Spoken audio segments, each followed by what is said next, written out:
today's video, I'm going to show you how to create something useful out of this unwanted denim. I had been wanting to sew my own bag for a while now. Today I decided to take the plunge and see where it leads me. Now I am going to cut all the bag details. And if you want your own bag patterns, I posted it on my Facebook page. So Aldo, it's on the photo section, so just browse and get it from there. And I will do the same for the lining and the heavy duty iron-on interfacing. Seriously, this fabric is super thick like cardboard. I was wondering how my husband wear this for a long time. It was really stiff. And you guys, I have 5 more pair of jeans and they look exactly the same. So I'm still looking for ideas on what to do with those. Now I am cutting out the gusset, and you will do the same thing for the lining and the fusible interfacing.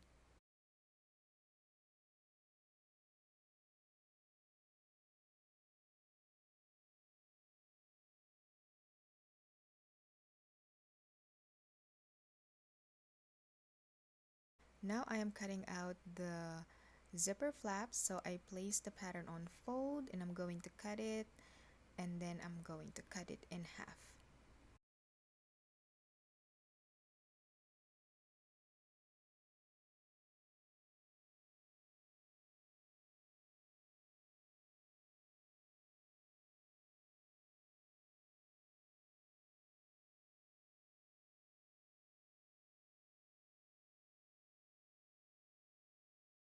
Cutting the D-ring tab, so I place the pattern on fold, then cut it out. I will need 2 pieces of this.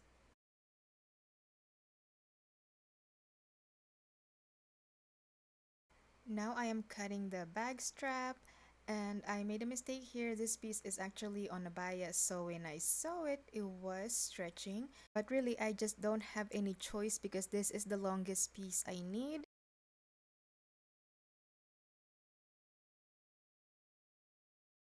To prevent it from twisting, you can add fusible interfacing. You can also stitch a contrasting stitching.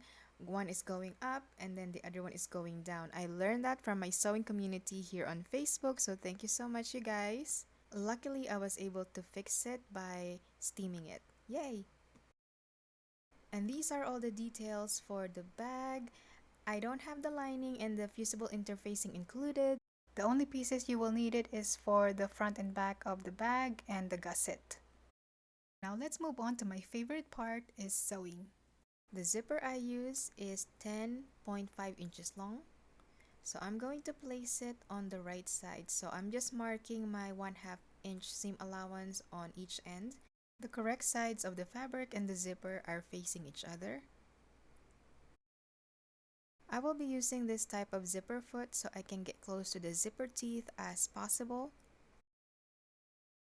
And as you can see here, as I get closer to the end, I just kind of lift up the presser foot and close the zipper so I can reach the other end. Basically, I'm going to do a mirror image of the other side, so I place the zipper on the edge of the zipper flap and pin it to secure. I didn't add lining or fusible interfacing for this because the fabric is super thick already. And then I will stitch along the edge just like I did earlier.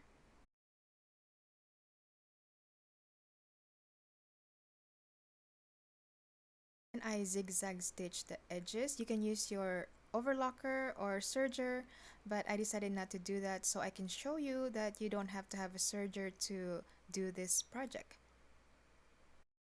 Just want to make sure that the fabric doesn't fray, because if pieces of fabric can get in the zipper teeth, it might ruin the zipper. Next, it's time to top stitch it right along the edge just to make the flap nice and flat. Or I truly enjoyed constructing the zipper part just because it is super satisfying for some reason.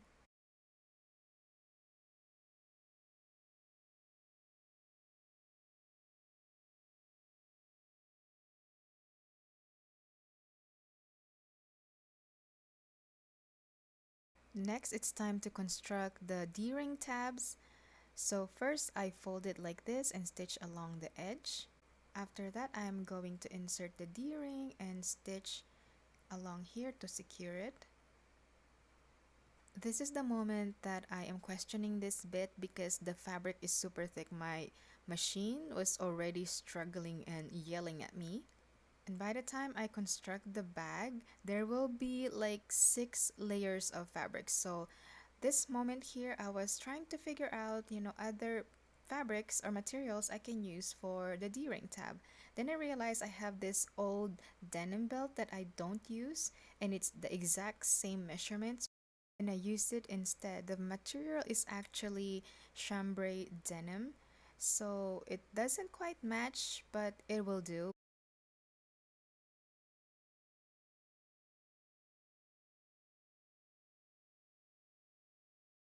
Place them on the ends of the zipper flap, and I did 2 rows of stitching just to be extra sure that the straps are going to hold because I plan on using this bag and I put a lot of stuff in my bag.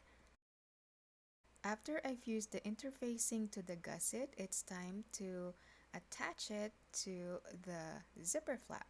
So I match the right sides of the fabrics and stitch along the ends. You can also add lining to the gusset if you want to. I also zigzag stitch the edges just to make it nice and neat.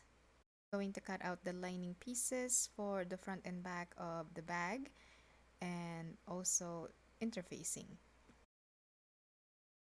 Now I have 3 layers of materials in here and I just stitch it to secure. I also mark the center folds. For extra detail, I am going to top stitch these pieces on the front of the bag. Now it's time to add the front piece to the gusset.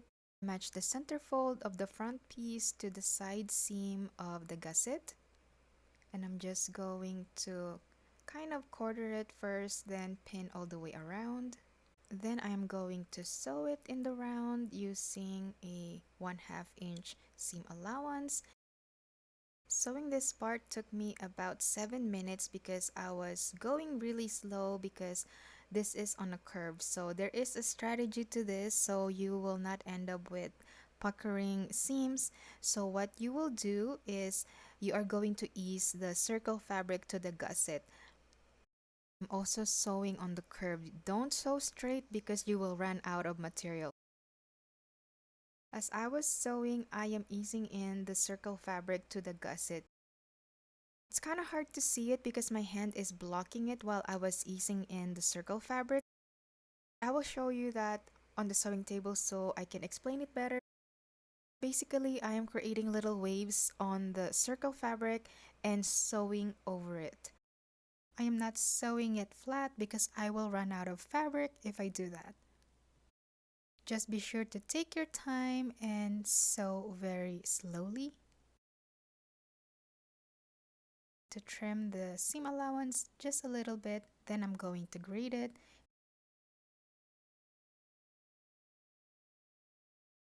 Grade it by cutting a little notch along the seam allowance.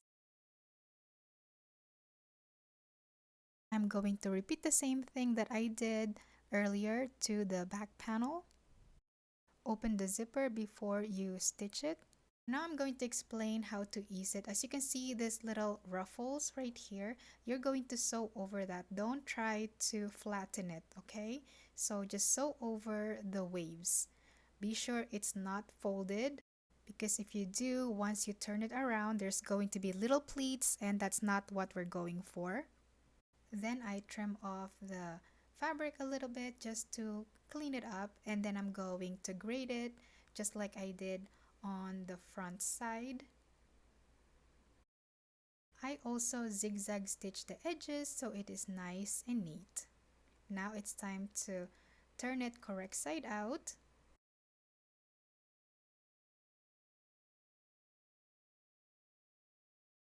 And this is what it should look like. As you can see, there are no wrinkles or puckering on the seams. It looks pretty. I am obsessed already.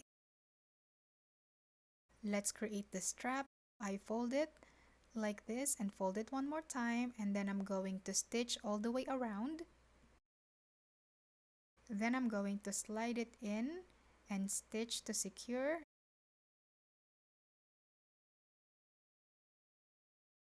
This is what the inside of the bag looks like. I'm really pleased with that. The lining makes it super nice and clean. The zipper closes really smoothly. You can also use a bag strap. So I have this one here. I bought this from Amazon. Let me know which straps looks better. If you find this tutorial helpful, don't forget to follow, likes, and share. And if you are watching from my YouTube channel, I hope you will subscribe. I will see you in the next one. Bye!